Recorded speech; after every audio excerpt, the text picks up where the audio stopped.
Hello and welcome to the Worn and Wound podcast. My name is Zach Kazan. I'm the managing editor at Worn and Wound. We have a really fun show for you today. We have a guest that is coming on the show after much delayed and a fantastic guest who we're happy to have here. Bhanu Chopra, welcome to the Worn and Wound podcast. It's great to see you. Thanks, Zach. Hi, Zach. Also joined by Zach Weiss, our co-founder. Zach, how's it going? Very good. Very good. Happy to be here. Yeah, this is going to be a fun episode. Bhanu is a longtime friend of Worn and Wound, contributor to Worn and Wound, and has a real interest in some of the kind of like this new generation of independent watchmakers and watch brands that we're developing a real interest in. Bhanu's been right on the cusp of that. I think was kind of an early adopter into that scene.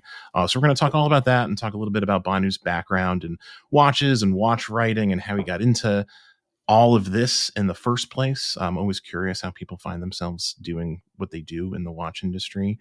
But before we do that, we'll do the customary wrist check. Bhanu, what are you wearing today? So, I just visited Dornbluth over the weekend, came back on Saturday, and picked up a new watch. It's a Flieger, but This is the first Dornbluth Flieger. It's a 38.5 millimeter titanium case, but with Quintus movement. So their in-house movement that they manufacture 95% of the parts. Really super cool. And it's a translucent dial, so you can kind of see through the dial a little bit. Oh, that's cool. Cool. Is that one of their ceramic dials? It's a ceramic translucent, yeah. Yeah. We'll have to talk about them later in the show. They do some fascinating Absolutely stuff that I think. That's great. Is it your first Dornbluth, Bhanu? This is you could say this is my third Dornbluth. Okay. Fantastic. So I've been a big fan. We'll definitely talk about Dornbluth and why that's a brand of particular interest for you. Congratulations on the new watch. It looks. I saw some photos of it on social media over the weekend. We'll link to those, of course. It looks fantastic. Zach, how about you? What are you wearing? Well, in honor of having Bhanu on, a brand that I know he's a big fan of, and that is Habring. Is it Habring or Habring? Let's Habring. Habring. Yeah. And then Habring 2, not Habring squared. Right, it's Habring. Yeah, that's right, Habring 2. Habring 2, you heard it here. Habring 2, that's how you say it. So this is the Irwin Pilot, which, a watch I picked up at the end of last year, and I like so much more than I even expected to. I think we should definitely talk about this watch as well later, because to me, this represents what the spirit of micro indie brands are. Yeah. And it's a very quintessential watch that a lot of people may miss out, but very understated, but it's a really cool watch. Yeah. Cool watch, cool brand. I'm wearing my my Zeitwinkel, which I think you're a fan of as well, Bhanu. Big fan. Yeah. We're all just trying to please Bhanu today with our wrist checks. I love this watch. I picked this up towards the end of last year. I wear it a lot. Just really special piece. It has a kind of a smoked sapphire dial. You can see the German silver movement underneath. It's just a really every time I look at it, I just really enjoy it. It brings a smile to my face. So, okay, Bhanu, you have been writing about watches for a while. Obviously, you are pretty deep into the hobby, both personally and professionally. Can you tell us a little bit about your background and how you found yourself, involved in the hobby professionally, and some of the things you've done in the space? Yeah, professionally is the key word, because we all start out as hobbyists and become professional, at least for a lot of us who started in the early days. I would say that late 90s is when I started using the modems to dial up, log into forums and read the forums, made friendships over forums. And in early 2000s, like 2004, 2005, I started to visit Basel. Mm-hmm. And I ended up in one of those circuits. Everybody ends up in one of those circles of either friends or circles of certain cliques where you follow a certain brand or you follow certain watchmakers. I happened to fall into where I remember the first evening of Basel, we had dinner with Philippe Dufour, Then met up with Peter Speakmarine, Kari Voutilainen. So these are the independent guys who were, they were well known, but not as well known when they became their watches became a lot more well known later on in 2000s. And that's how it started out. And then I came to Basel every year to write some reports on What You Seek Forum. That's where I was most active. So I met with Ernie one of the days. He used to own the What You Seek before it became corporate. He sold it. And he said, "Hey, Bhanu, I'll pay you some cash. Would you write some blogs for me?" I was like, "Happy to do that, Ernie. This is like a pleasure, not a not a task." And that's how I started writing. Yeah, there's I think sometimes I still am in the habit of using like the forums as like a shorthand for like the watch community, like chatter, which really happens mostly, I think, on Instagram today. And people don't understand, like, it used to just be like the forums. You're like really a product of an earlier era, like pre-social media, where like you had to go to these enthusiast forums to kind of like get your watch information and watch knowledge. And that was like a real source of information for a lot of people. It was like truly important. Yeah, I mean, if you think about it, you go back to forum. You can read forums from the early 2000s. They were not called memes at that time, but definitely there were a lot of those existed back then as well. So you had a lot of back and forth between discussions, whether it was technical discussions, it was informational on providing, hey, this new brand came up with this new watch, or this new brand exists, or new watchmakers there. All of these things were there, and of course the events. Yeah, Zach, you remember the forums, I'm sure. It's not. Can you talk a little bit about how like that era is sort of like different from like the one we find ourselves in now? Like, to me, it just seems like a much, I don't know, maybe the nostalgia's like kicking in, but it just seems like a simpler kind of like simpler time. Maybe, and maybe I'm one of the people who's responsible for helping make it more complicated, I guess, because I was on the forums, really a lurker. I was never a big contributor. I mean, I did contribute here and there on Watch You Seek, and maybe a little on Wallet Friendly Watch Forum, RMP. But I wasn't like huge into it. And it was sort of like the density and the sort of like, I don't know, esoteric nature of forums that kind of inspired making something that was maybe a little bit more easy to digest, such as Worn and Wound, and a little bit more, public facing. But I do remember, like, they were a huge resource, though. I mean, I was on them reading constantly. Instagram literally did not, or maybe it did exist, but it wasn't, nobody cared. Nobody cared at all in 2011, 2012, like that wasn't a source for anything. Barely used Twitter at the time. So it really was, forums and other magazines, but really more forums. So I read them a lot, but I don't know. It's kind of, I was actually on What You Seek the other day. I was trying to find an old sales post I'd put up because I wanted to see if I could find the pictures there, and I couldn't get to it. But just seeing like a post from 2012 I put up about like a swatch I had and stuff like that definitely made me a little misty. Yeah, it's amazing how much is still there. I would be kind of nervous to go back and look at my like earliest forum posts. I'm going to decide not to do that. In fact, just for the I'm mostly using it for buying watches. I won't lie, and I got some great watches back in the day. Yeah, big resource. I think more than nostalgia for me, forums were more about deeper engagement that we lack kind of on social media. We make sparky comments or we make some comments and then we leave. There is no dialogue. It's just a comment and then you leave. Yeah.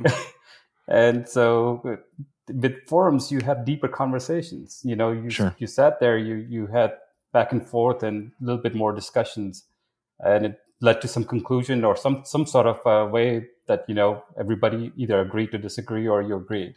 Yeah.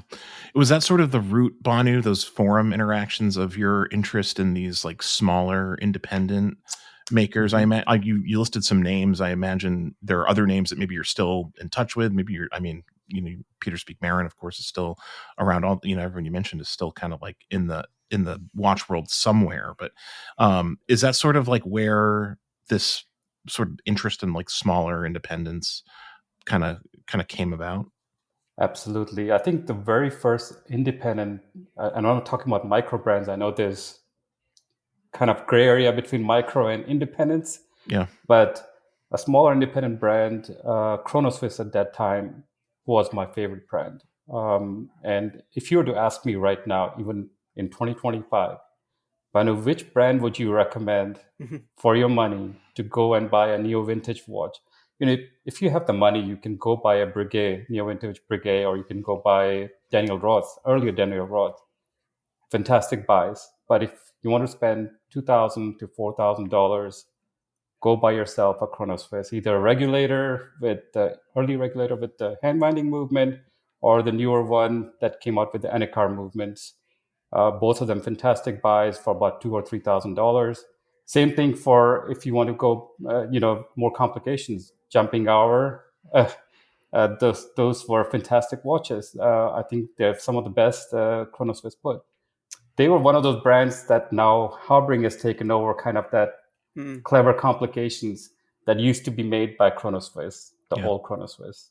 Yeah, I have the one Chronoswiss. Actually, I have two of the same Chronoswiss, I should say. So it's the Chronoswiss Kairos that So it was my father's. So now I have my father's after he passed away. But I had bought one when I saw it was available because very quick description for everyone. It has like a sterling silver guilloche dial with an offset hour and minute display built off of a Valjoux 7750. So if you imagine like hours and minutes are off at 3, you don't see that anywhere else, right? It's really eccentric complication. It was like 2K or something, like the price was outrageous for what you're getting there. And I'll second. I look at them a lot. The Delphis in particular is amazing. On my radar. Great. Yeah. My only problem is the really round crowns. I don't have long fingernails. So it's a hard time for me. That's it. My only critique. That's it. The two things I'll tell you about Delphis, go for if you can find the copper dial instead of the silver dial. They're a bit more rare, but you can still find them for about 4K. And then go for a watch that's been serviced, because they had some issues with the jumping hour complication before. They solved the issues. So anything that was serviced had certain new things done to it that were perfected. So good pro tip. Yeah. Good to know. I'm curious, Bhanu, like is there something specific beyond just sort of like the access that you have to some of these small makers? Obviously it's easier to get, someone behind one of these small brands, like on the phone or like, in an email than someone at like, Rolex or IWC or one of these big brands. They're just like, they're kind of like behind like many, many walls. But beyond like just being accessible to press and collectors, what is it about like these smaller independent brands that you think is really appealing? Is it like the ingenuity and like the complications, or just like the handmade kind of quality to it, or is there something kind of like less tangible that you can I think it's all of the above what you mentioned, and maybe plus, because if you were to compare and contrast with larger brands, you cannot get jaded after a while. At least I do. Yeah. That you get the same dial in maybe 3 different colors, same watch. Maybe that was half the price. Now it's double.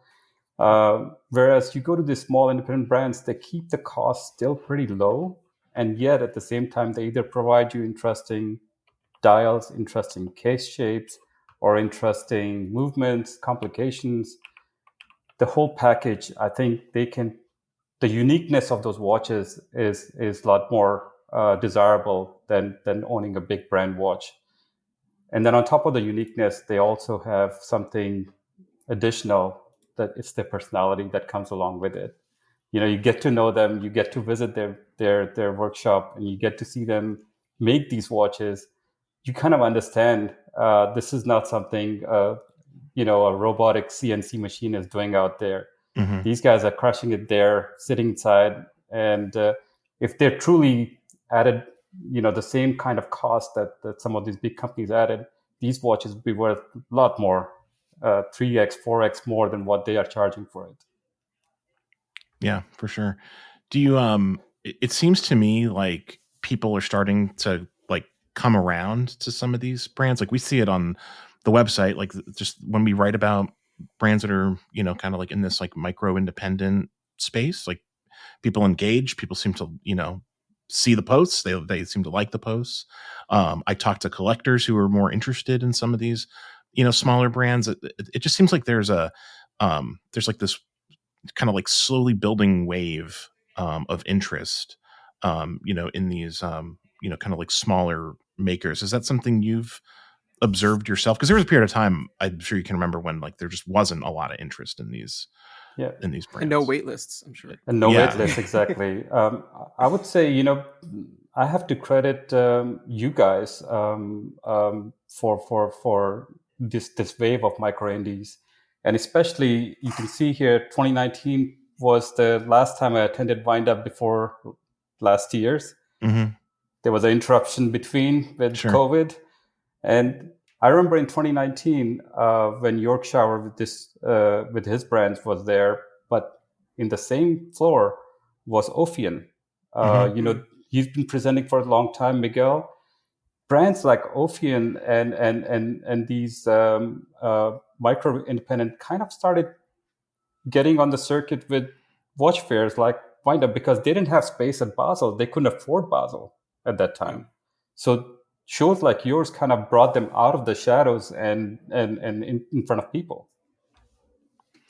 Was that something that was kind of that you were thinking about, Zach, when those, like in that like 2018, 2019 era of like getting some of those brands that kind of existed at like at maybe like a level or two above like what we think of as like a quote unquote micro brand in terms of craft, like a brand like Ophion, perhaps.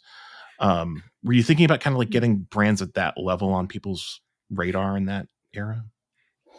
Yeah, I don't know if I was necessarily thinking about it in terms of like how they stood up in terms of like the craft and things like that, but it's just, when like Ophion's a great example of brand, because I remember when they first came out with their their first watch, I forget what it's called now, but it was Velos, I think. The first one was the Velos. Okay. Yeah, and it didn't have the Vutilanen case, but it was a different design, but it was beautiful and it had a really cool movement in it, and they were just clearly doing something that other people weren't trying, and at like the craziest price. Like even back then I was like, clearly this is not like a huge markup on these just to be doing this movement. And but they, they were a tiny brand. They didn't have a lot of I still don't think they have like a PR company with them. So it's just like, I don't think so.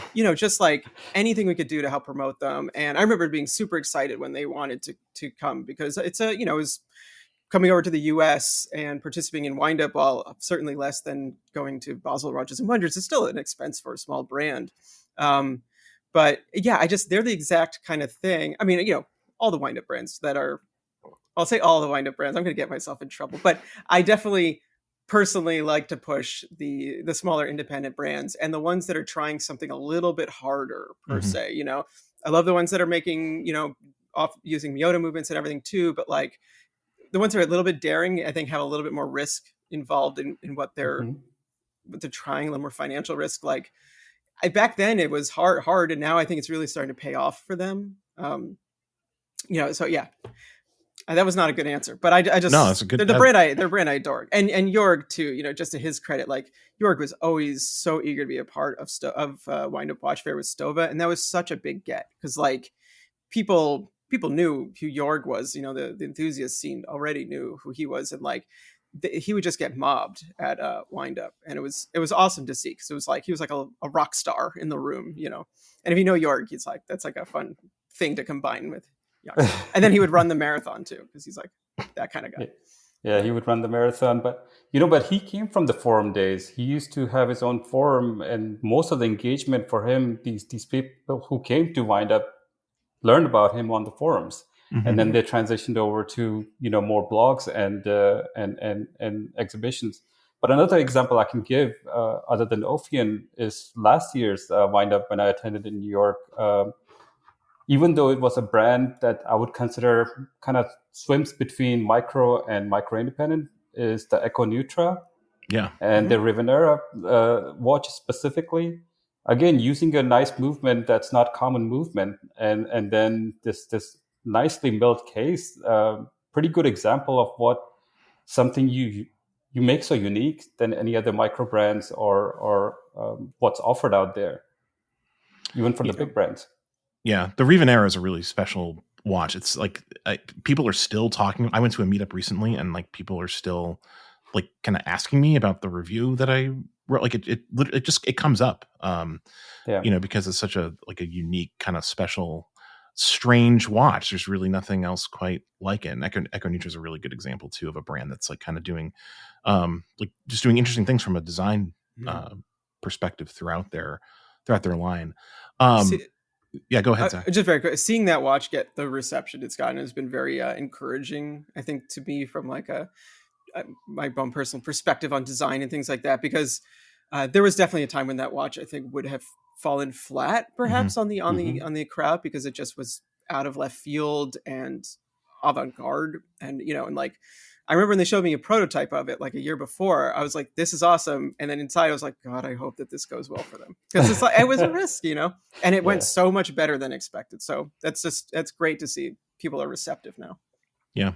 If you think about the watches that were popular and that were kind of like doing well on our website, like, during like the COVID period, for example, it was a lot of like stainless steel sports watches that kind of look like Rolex Submariners and GMTs and things like that. And like a kind of avant-garde take on the dress watch in titanium would not have been like on my bingo card as it's like kind of like a hit, like microbrand or micro indie watch at that time. So I think it really does speak to like the changing tastes in the community at large. That something like that could kind of like take off and be and gain such a following and have so much kind of like notoriety coming out of Windup. I think that's like they struck on something for sure.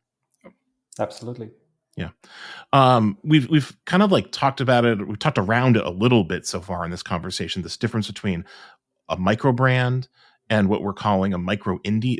First of all, is micro indie the right term? I feel like that sort of describes what we're talking about with these, like kind of slightly higher end brands that maybe, put more focus on, on craft or custom components or whatever.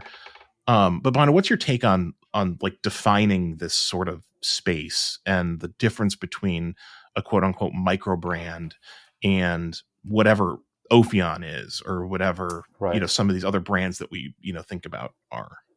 Yeah, I mean, I would even put, for example, Dornbluth and Harboring kind of in the category, because you have the micro brands that is clear. They tend to be more defined with assembling the watches, associated with that more, or designing the watches and then outsourcing the complete construction of the watch.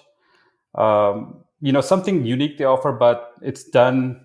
There's no higher skill set required to either create the dial, case, or any other parts. It's mostly assembling or designing. Interesting. So you kind of draw the line at like a watchmaker needs to get involved here. That's like in-house sort of in assembly or something. Some sort of component, yeah. Interesting. Yeah. And then there's some pricing component as well.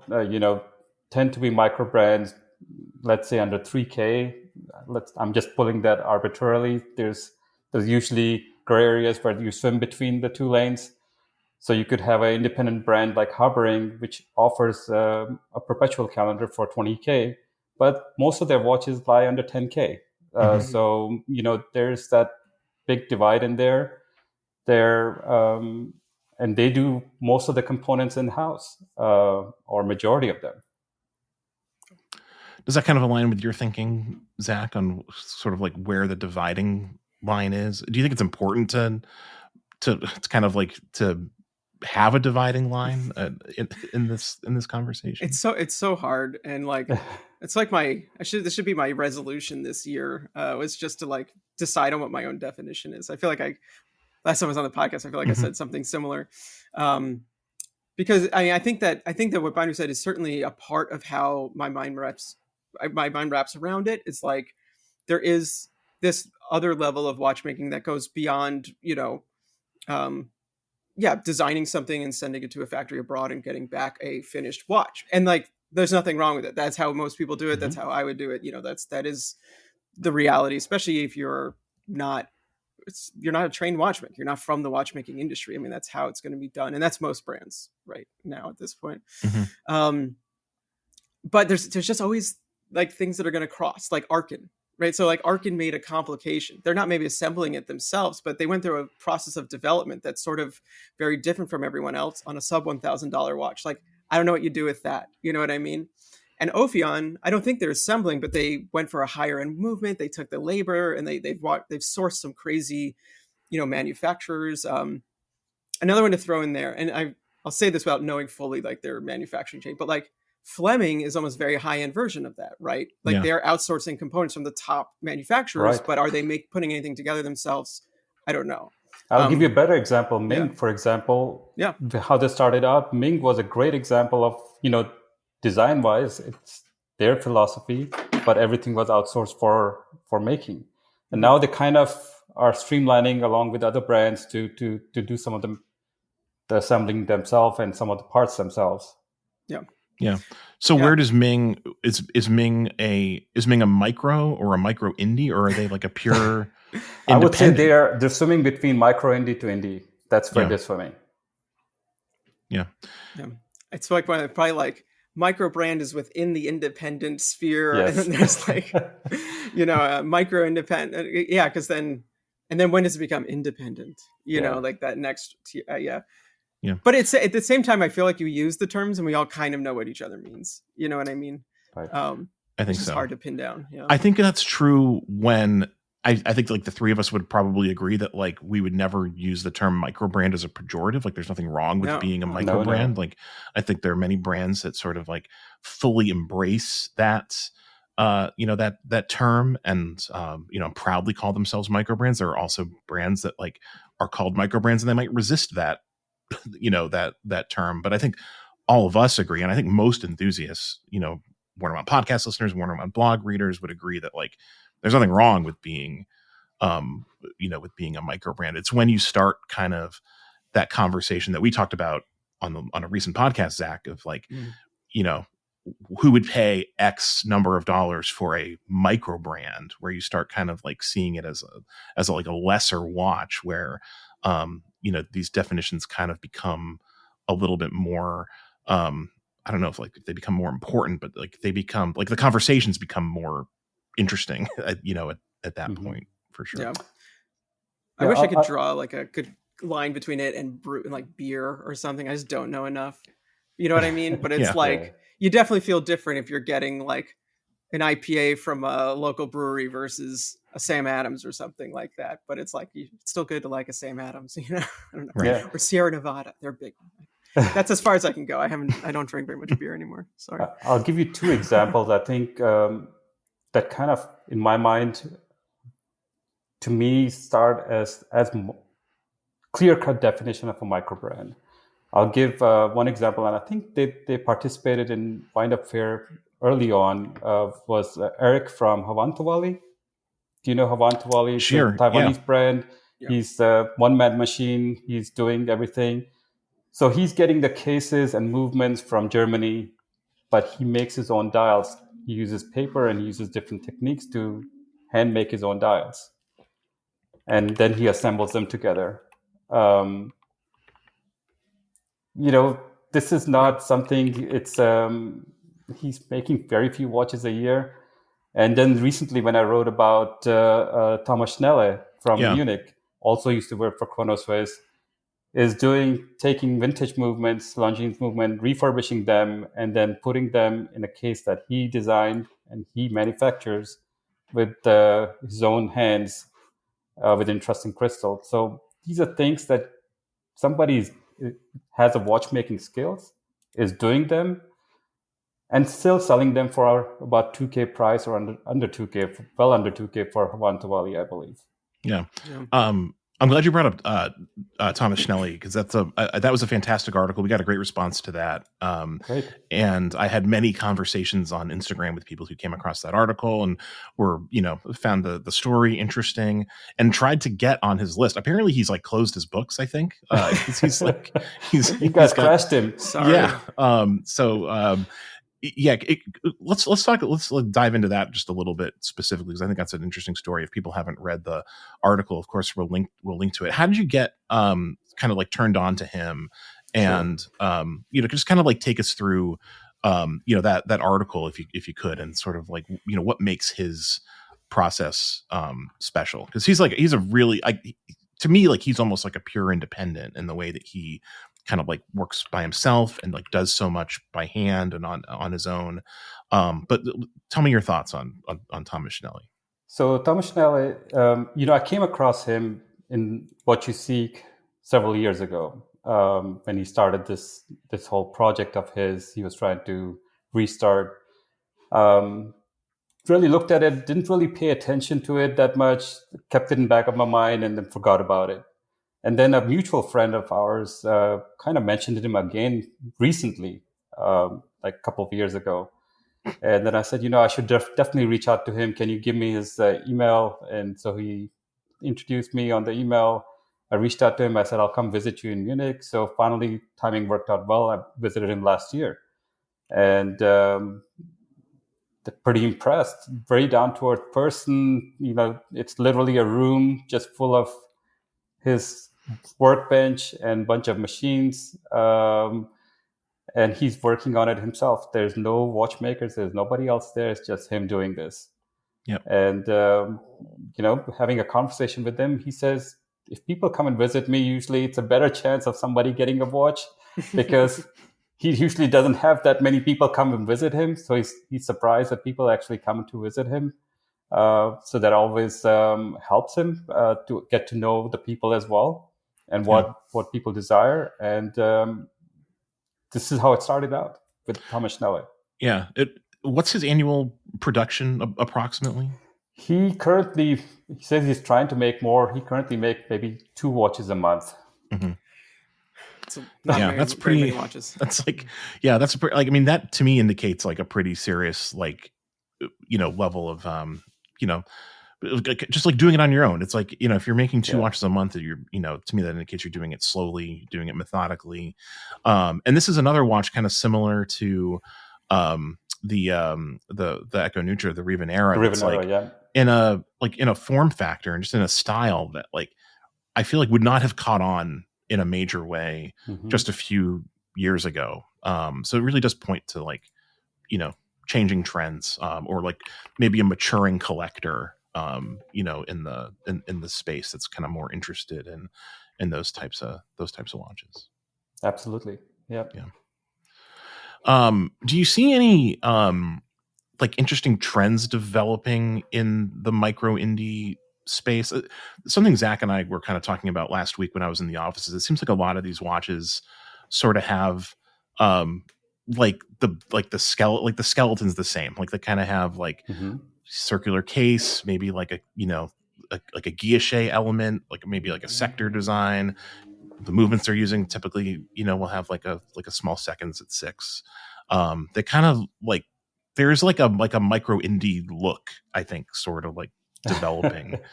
Do you see that or any other trends kind of like surfacing as these watches become a little bit more popular and people start paying more attention to them? Yeah, the watches you just mentioned, the type where you have the sector dial, simple hand winding movement, 38 millimeters to 39 millimeters, and you crank them out. Yeah, they're all over the place. Yeah. But to me, what's interesting is I find that the more creative ones out there, micro indies, they're doing the high-low combination. They use more low-end movements. They use like, it could be Unitas movement, it could be Miyota movement, but then some high complication, some more interesting complication. Take, low-tech, Otsuka low-tech or Chrono Tokyo or these guys, kind of similar thing that they add some complications to that. Very high, looks more high, wandering hour, for example, but using a low-tech movement. So I think that trend tends to be more where people are paying attention. Same thing for, the brutalist design, the design of the case, the shaped cases watches. That's another interesting trend for micro brands or micro indies. Yeah. Zach, you see similar trends kind of like popping up, in the space? Like, to what we were talking about last week, like there's a lot of watches that sort of have like a very kind of like similar aesthetic with like little tweaks, here and there. But there's everyone's like interpretation on it, but it is the like guilloche or stamped guilloche dial, a Breguet numeral kind of a thing, and they look like a certain type of very high end watch, most notably like a Vutalanen kind of a thing, and they usually like have something that is very high end. It's just you can't do the full tip to tail super high end approach and charge under 10K, right? They're like inherently beautiful. I think that there's like a certain I don't even know what you call it, like a proto watch DNA that just goes back to the Breguet era, that original era when watches and pocket watches sort of got the modern aesthetic, and you can never go wrong with it, right? It's like it is just pure classic. So in one hand, it's like an easy way out, and it's not necessarily requiring a lot of independent design thinking. But on the other hand, executing it's all about execution and about details, right? So like they're all beautiful. I would love a Lane. I would love a Bradley Taylor. Like these are just gorgeous watches that pull on that aesthetic. And there's some Japanese brands are doing that too. I'll get their names wrong, but especially some of the Breguet numerals that are like finished to a T, and they're 10-year waiting list. I'm sure I know the brand. I'm just the name's escaping me. But then the other part you mentioned, Bhanu, and I think that's also where I really am fascinated, is this like building up complications, right? Like building a movement from the ground up, very, very expensive, very hard to do. I think we're actually, all of us are wearing watches that get through that rule though. Like, the Zeitwinkel, the Habring and everything. But, I think if like Garrick, they were actually, I think they discontinued. They were building off of some vintage movements, and then they had their own movements. Their pricing's outrageous. They're doing that same thing too, right? They're using just the classical elements, rose engine turn dials, but then it's just about the level of hand craft that goes into their watches that make them sort of exceptional for the price. A brand that I really like, I was just looking up the name, and they're from the Netherlands, Ketellars. Yes. Oh, yeah. One? Yeah, I messaged that guy a while ago because I was really interested. And he's like, yeah, super great. He's like, the wait list is really long right now, I gotta tell you. He's like, it was a few years already. And I was like, wow, there's like not even articles about you, or like not very many, I should say. There are a few, but it doesn't even matter. The people are just so fascinated with this kind of thing. But he has a top side, balance wheel, off-centered time and day, I love the full rotating moon and world on a dial. God, that stuff's all killer. So yeah, I mean, that is sort of that next level. That's when you're really like hitting 10K, 10 to 10, 20K, and it's really, fascinating. That was a ramble, but I agree. And I mean, you talk about like like that 10 to 20K range. Like obviously that's a lot of money. It's these are not inexpensive watches, but to have like that level of like ingenuity and also like case and movement finishing with a lot of these brands at that price point, like you're talking about, it would be multiples more expensive from a large brand. So like if you're an adventurous watch collector and willing to kind of like taking a gamble is the wrong word, I think, like if you endeavor to support one of these makers, like that's a great way to kind of like get into some high end watchmaking that there's still a lot of barriers around if you're interested in you like the big brands and some of the more famous like independent makers who kind of like approach like six figures and are like truly expensive. Yeah, I mean, exactly. I was going to take that a step further, not only comparing to the bigger brand, but bigger independent brands. You have the MBNFs, the Kari Voutilanen, the Urwerks of the world, or even other independents like Fleming. These are 40K and above pricing of these brands. But then you have Kudokes or, somebody who's offering this in-house movement and this amount of finishing on the watch for 10 to 12K. Or you have Thornblut, for example, falls in a similar category. So you definitely have certain independents that are not swimming right in that range where they should be perceived value, but you can still enjoy the same taste at the 10K level or 10 to 15K level. Yeah, for sure. Well, all right, let's get into Dornbluth. So tell me specifically about, your interest in Dornbluth. This is the watch you wrist checked earlier is your, I think you said your third Dornbluth. What makes that brand special? And I know you're going to be writing about the watch that you picked Yeah. up for us and your experience, kind of like, visiting, visiting Dornbluth. So maybe you can like tease that out a little bit too. Sure. I think the number one thing was it wasn't, of course, I like the aesthetics of the watch. When you look at the watch and you hold the watch, you know this is a high end piece. It's not a poorly made watch. This is not a micro independent. It feels more like a independent brand watch because of the dial they make in house, because of the movement they make.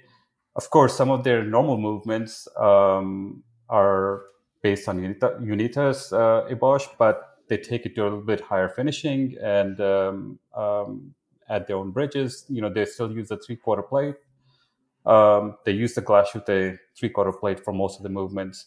And then there's Quintus movements that's in this watch. This is their full in-house movement with double barrels and a Maltese cross spring. So these are all different things that they use that are very unique to Dornbluth.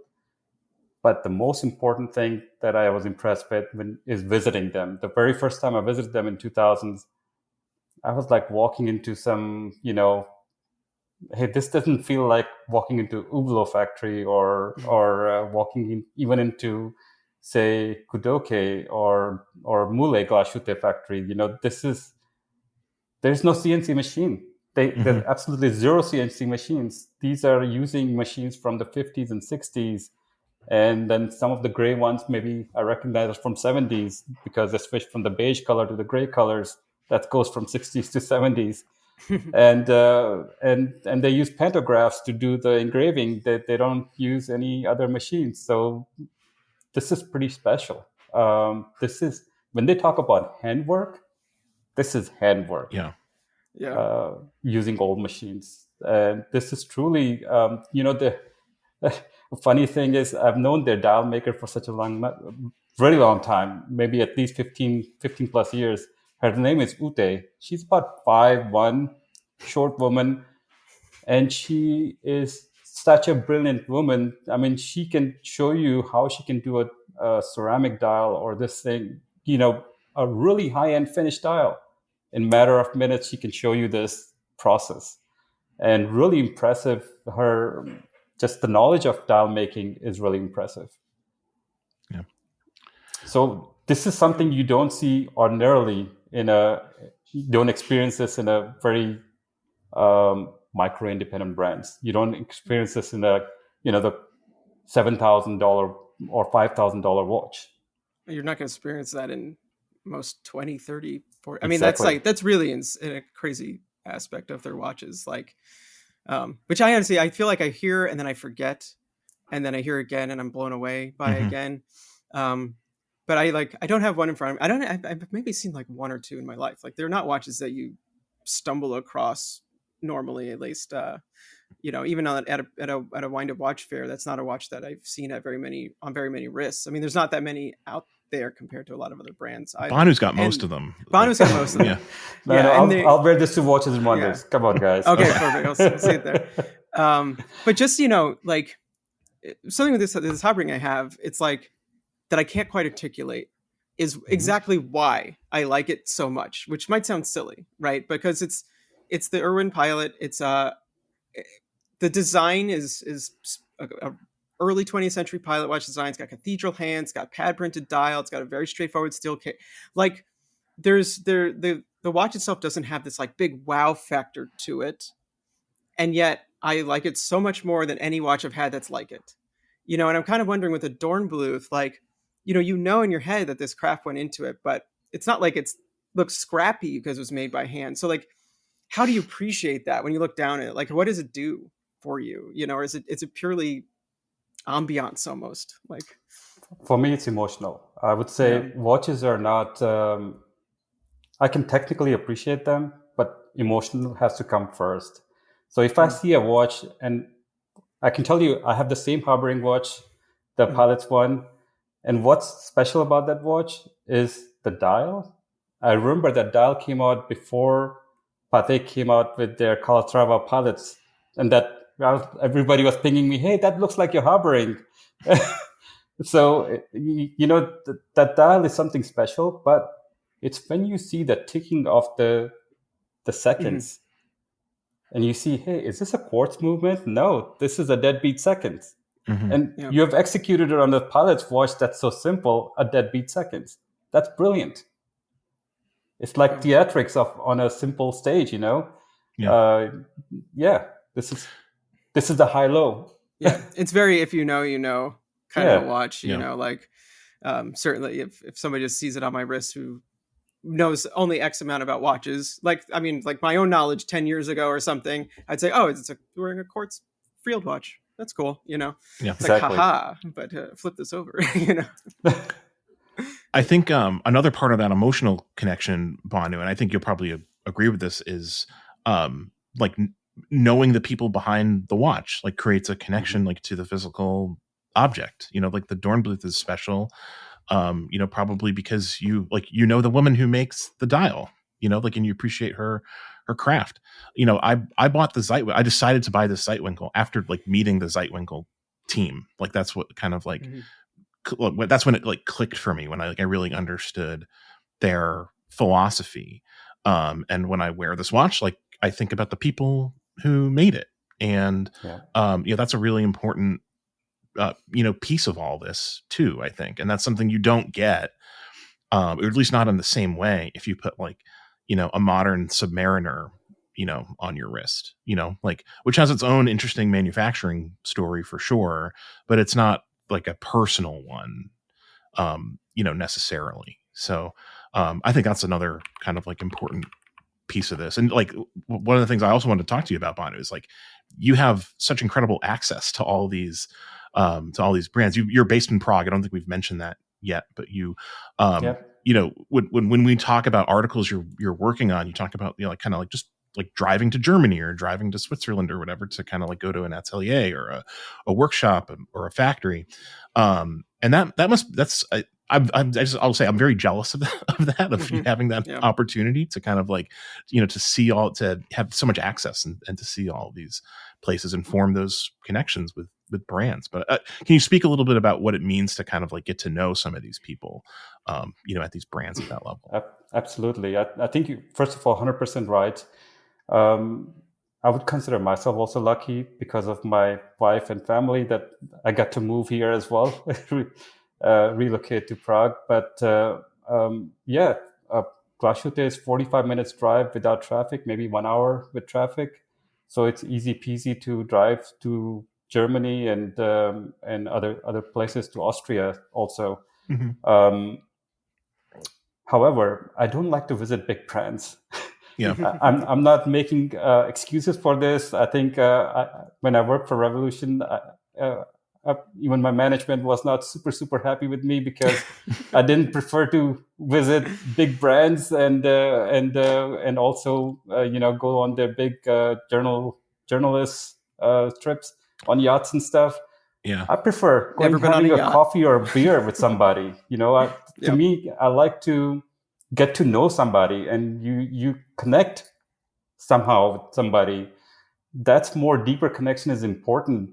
Having a beer or a coffee with somebody or spending time with somebody, their home and atelier are the same. You go spend the time with them.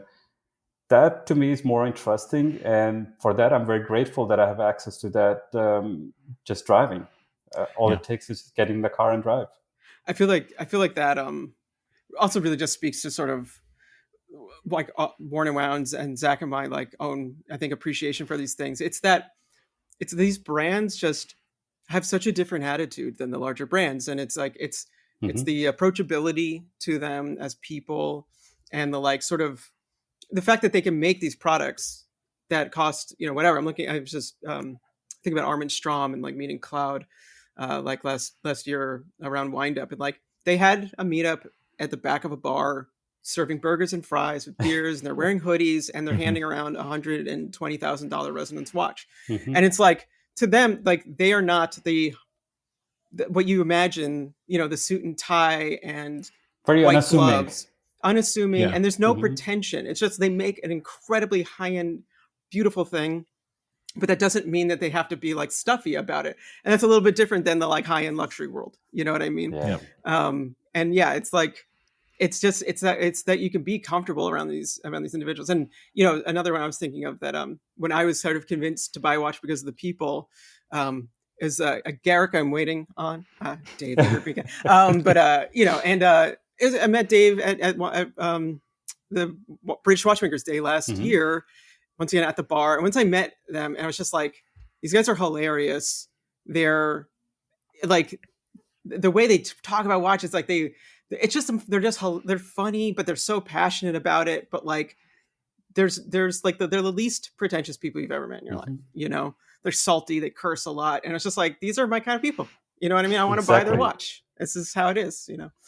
They're very realistic. They don't build things up. They don't do marketing. They don't do this.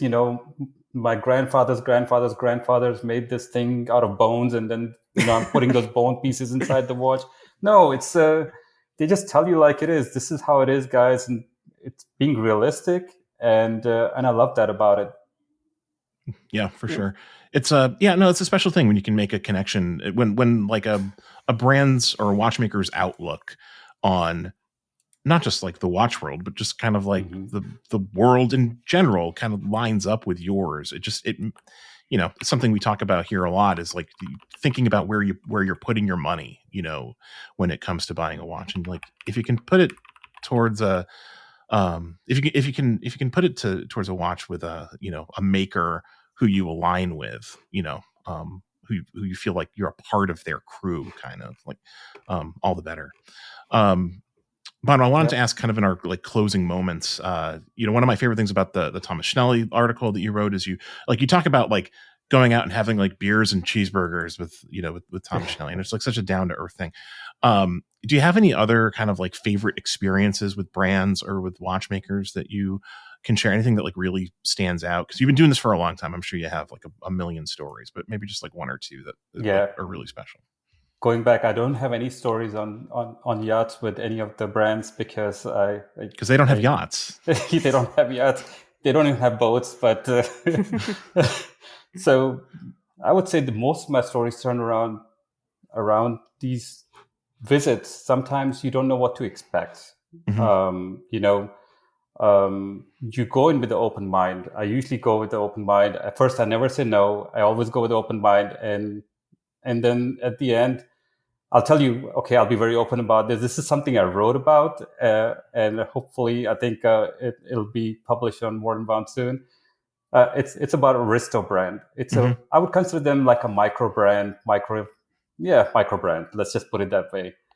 And I visited them, and I was very hesitant. The people I visited with me, one of them was from Forum Days. And I told him, I looked at the watches online and I remember seeing them in stores.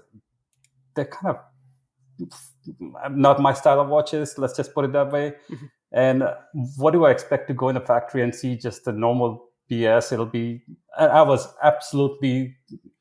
I could have easily canceled that trip. Let's just put it that way. And so I said, okay, let's just go. We'll get it over with quickly. We walk inside the building, nothing yet. Then he opens up the factory door, the owner, Hans Jörg, and all of us looked at each other. We're like, what is this? This is like you walk into on a Hollywood set in 1930s. You're smelling the kerosene from the floor, and you're looking at these machines that you don't recognize. Even the way the whole thing is powered, it's by these giant bulb, these transformers, that you see only in movies from the old days, black and white movies.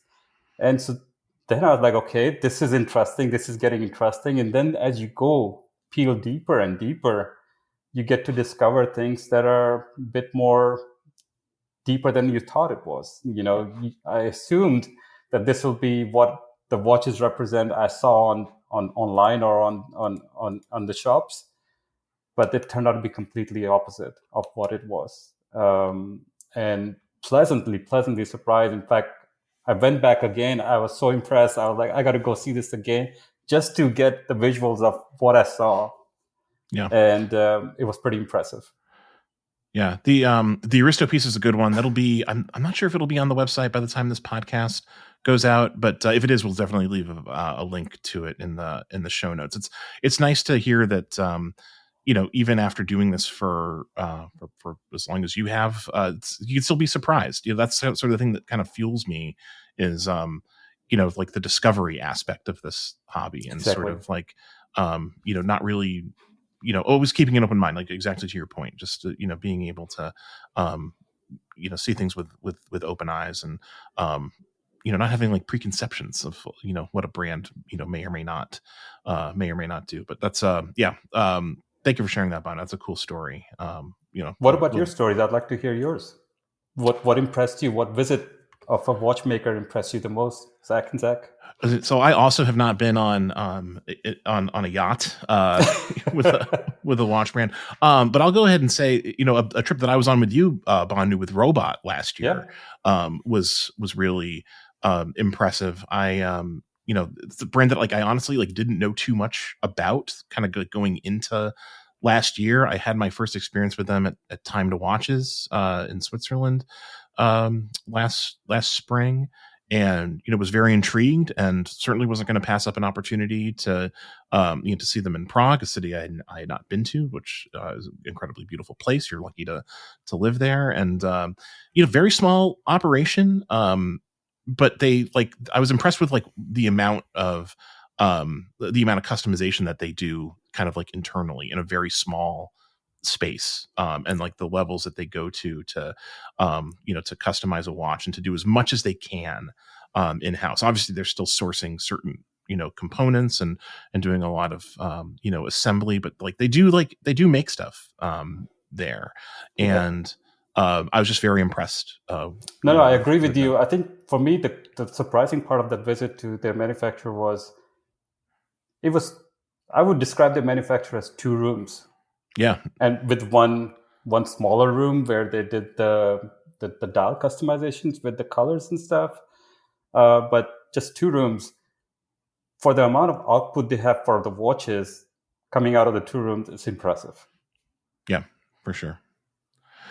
Anything? Did you have a similar experience? Yeah, I actually haven't been to that many, especially on the smaller independent side. Smallest, and I might just be totally forgetting, but Damasco I went to several years ago. I mean, obviously small family, decent size building that they actually work out of, because they do a lot of other kind of manufacturing, but still that very homemade feeling, and the family's just there, they're all just hanging out there doing their thing. So that was very cool. But I do like seeing the big factories, because I think to me, I find it really interesting how these companies are different and how they sort of industrialize in different ways.